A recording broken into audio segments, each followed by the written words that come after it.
Ce que vous voyez, c'est une chouette laponne qui a été observée en Haute-Côte-Nord.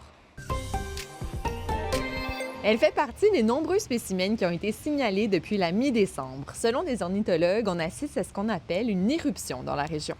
Ça, c'est un phénomène cyclique qui survient lorsque les chouettes se déplacent au sud de la forêt boréale en quête de petits rongeurs. Si vous avez la chance d'en rencontrer, gardez une distance respectueuse et surtout ne la pâtez pas.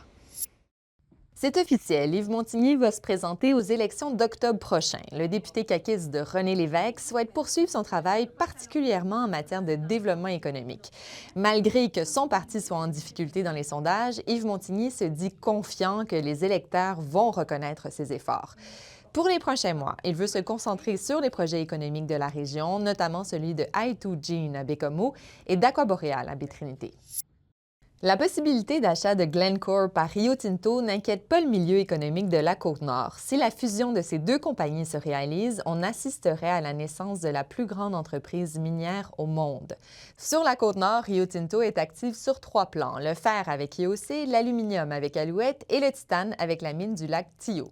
Pour le moment, donc, pas de panique, la plupart de ces branches sont rentables et on ne craint pas de mise à pied importante.